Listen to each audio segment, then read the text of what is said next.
नमस्कार दोस्तों, स्वागत है आपका हमारे इस दिव्य और रहस्यमय एपिसोड में।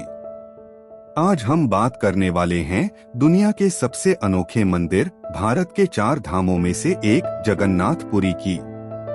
हम जानेंगे भगवान जगन्नाथ नाम का अर्थ, मंदिर का रहस्यमय इतिहास, कृष्ण के हृदय का रहस्य, वे कैसे पुरी पहुंचे, नीला माधव और विद्यापति की कथा, विश्वकर्मा द्वारा मूर्ति निर्माण, क्यों मूर्तियों को पूरा नहीं बनाया गया, 12 वर्ष में बदलने वाली लकड़ी और मंदिर के वे वैज्ञानिक चमत्कार जो आज भी विज्ञान के लिए पहेली हैं।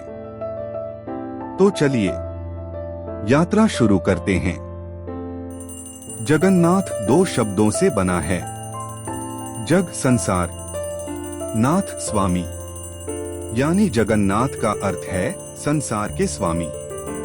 भक्त लोग उन्हें विष्णु अवतार भगवान कृष्ण और बलराम तथा सुभद्रा जी के साथ पूजा करते हैं। ओडिशा का यह मंदिर न सिर्फ धार्मिक दृष्टि से बल्कि अद्भुत रहस्यों से भी भरा है। हमारे देश में भगवान आदिशंकराचार्य द्वारा स्थापित 4 धाम हैं: बद्रीनाथ, द्वारका, रामेश्वरम और पुरी। पुरी को वैष्णवों का सबसे महत्वपूर्ण तीर्थधाम माना जाता है, जहां भगवान साक्षात विराजते हैं। पुरी मंदिर से जुड़े रहस्य आज भी वैज्ञानिकों को चकित करते हैं।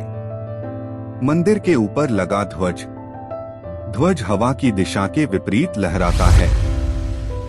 क्या कारण है, आज तक कोई जवाब नहीं। मंदिर की ऊपरी छाया, सूरज कहीं भी हो, मंदिर के शिखर की छाया जमीन पर नहीं दिखती।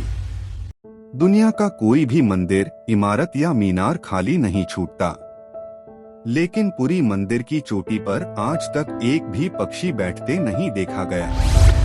मंदिर के भीतर जाते ही समुद्र की आवाज बिल्कुल बंद हो जाती है, जैसे कोई साउंड प्रूफ दीवार लगी हो। आज तक विज्ञान इसका कारण नहीं जान पाया, लेकिन इस मंदिर का रहस्य इसकी बाहरी संरचना तक सीमित नहीं। इसकी असली कहानी छिपी है भगवान जगन्नाथ की अनूठी मूर्ति और उनके हृदय में। महाभारत युद्ध के बाद जब श्री कृष्ण ने अपना देह त्याग किया, तो उनकी देह पंचतत्व में विलीन हो गई, लेकिन उनका हृदय नहीं जला। कहा जाता है कि वह हृदय अमृत तत्व से निर्मित था, जिसे देवताओं ने अग्नि देव द्वारा भी नष्ट नहीं होने दिया। देवताओं ने उस दिव्य हृदय को ब्रह्मा जी को सौंप दिया और समय के साथ वह पृथ्वी पर स्थिर हो गया।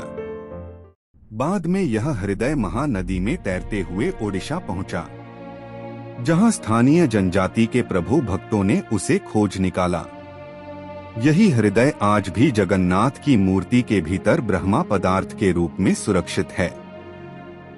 यह जनजाति थी सवरा या शबरी जनजाति। इनके प्रमुख का नाम था विश्वावासु।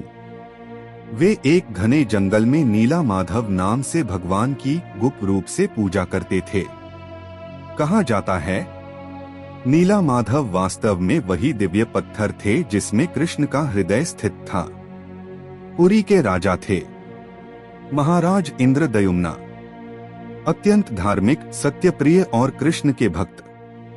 उन्होंने सुना कि कहीं जंगल में भगवान नीला माधव साक्षात विराजते हैं, लेकिन उन्हें कोई मार्ग नहीं बता पाया।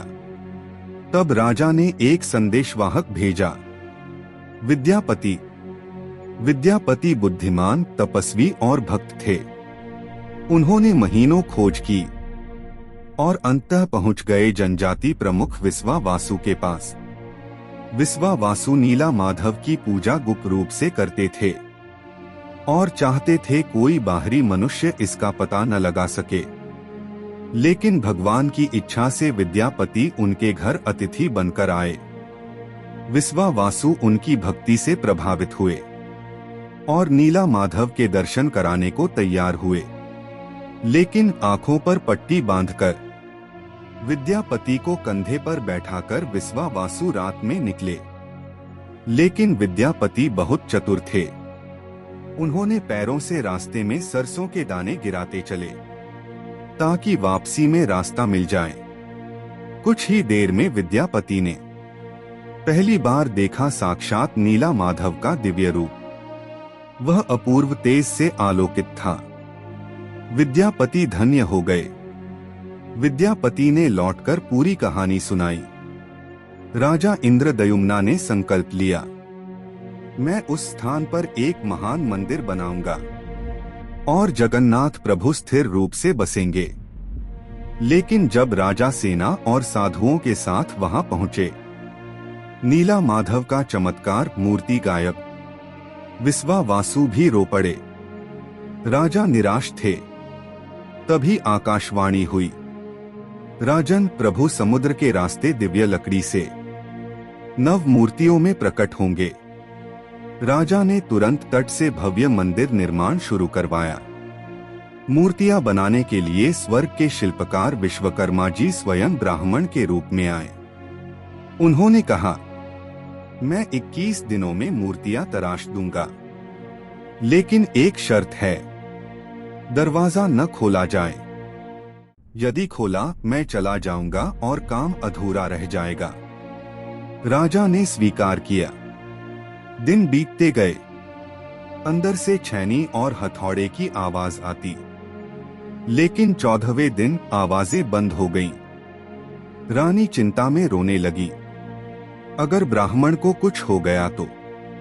राजा के मन में भी संशय आया और अधीर होकर दरवाजा तोड़ दिया। अंदर विश्वकर्मा थे, लेकिन उसी क्षण वे अदृश्य हो गए। मूर्तियां अधूरी थीं। हाथ पूरे नहीं बने, पंजे नहीं, आंखें गोल, आकार बिल्कुल अनोखा। राजा रो पड़े, हे प्रभु, ये तो अधूरी मूर्तियां हैं। तभी आकाशवाणी हुई, राजन, भक्त का मन पूर्ण हो यही पर्याप्त है। ये रूप भक्तों के लिए ही हैं। इन्हीं रूपों में हम युगों युगों तक पूजित होंगे। और वही आज के जगन्नाथ, बलभद्र और सुभद्रा के रूप हैं। लकड़ी जीवित मानी जाती है और इसलिए हर 12 वर्ष में नवकलेवर होता है।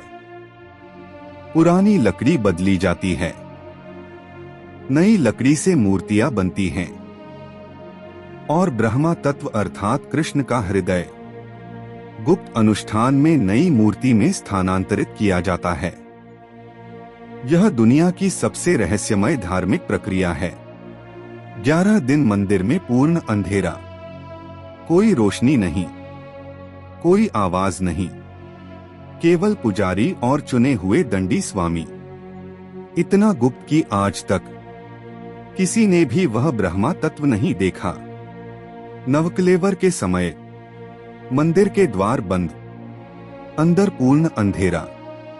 पुजारी आंखों पर पट्टी बांधकर केवल हाथों से ब्रह्मा तत्व को स्थानांतरित करते हैं।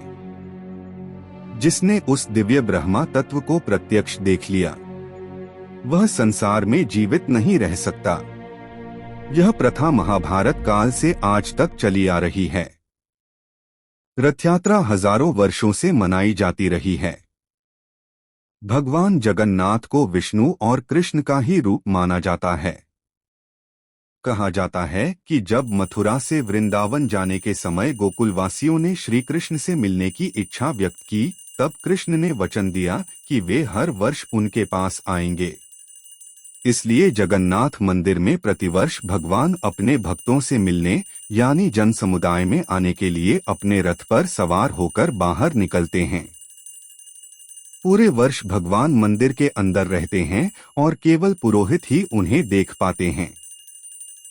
लेकिन रथ यात्रा के दिन भगवान कहते हैं, आज मैं स्वयं अपने भक्तों के पास जाऊंगा।